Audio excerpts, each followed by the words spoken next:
हम इनका से पूछने के है ऐसा चोली कहाँ से अला तई बतैली कि हम पहनले बहनी नाये का जमाना के डरे। हेलो अरे कह तारा देख के कामूड तू फरे। ए शीला जवाब दीजिए।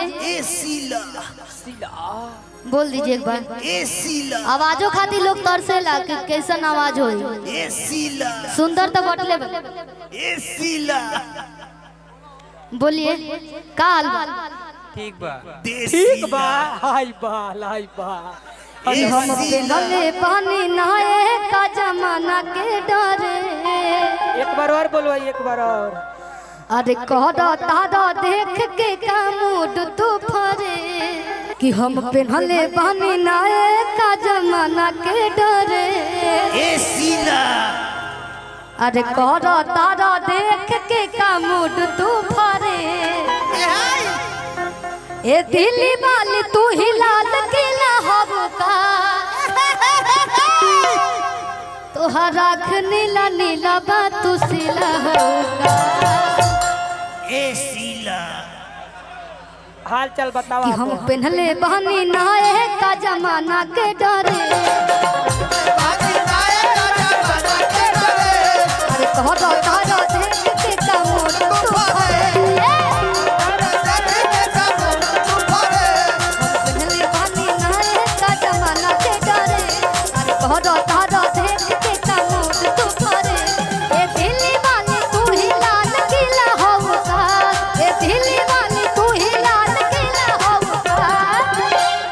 तोहरा नीला नीला बातू सिला होगा तोहरा नीला नीला बातू सिला होगा तोहरा नीला नीला बातू सिला होगा।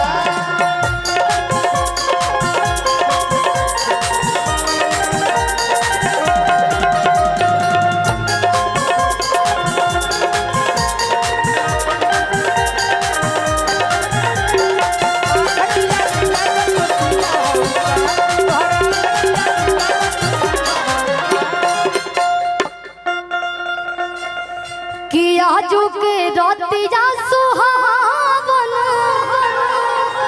इनका तरफ से कहे बा बरजेश भैया आपको मैसेज भी किए हैं, ये पूरा गाना याद नहीं था कि आजू के रोतिया सुहावन। एक और गाना आइले उजाला सर के अपने साथे भैया मारा मारे ना कि हमके पीछे तू कबले घुमैबू हो कि अपन बॉयफ्रेंड कबले बनैबू हो कि हे सुन खाते दिल बेकरार बा। अरे हो अरे का हो कि ये के गो दिल मंगवैया हजार बा। एक दिल मंगवैया हजार बा।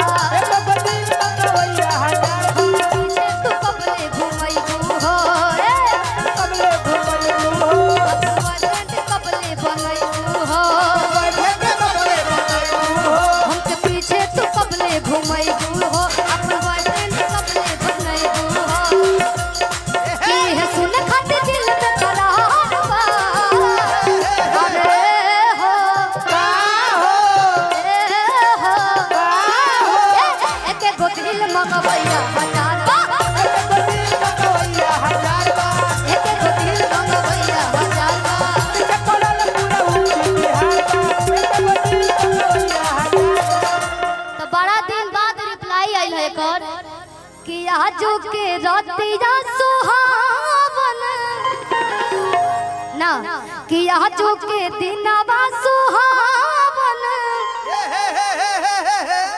भैया की तरफ से ढेर सारा आशीर्वाद। कितना 50 नहीं कि 50,000 बा 50 लाख बा हमने खाते कि रातिया लो भावन हो।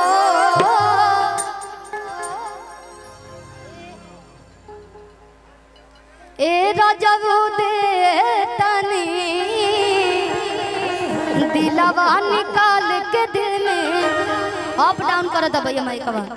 अरे रखी हो संभाल के हो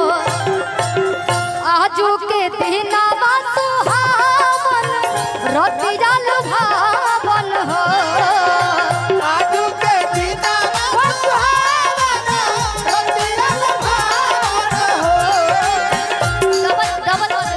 डबल कर दिया कि यहाँ चूके रतिया सुहावन आजू के दिनवा सुहावन रतिया लुभावन हो ए रजबू दे तनी दिलवा निकाल के दिल में रखी हो संभाल के हो ए रजबू दे तनी दिलवा निकाल के दिल में रखी हो संभाल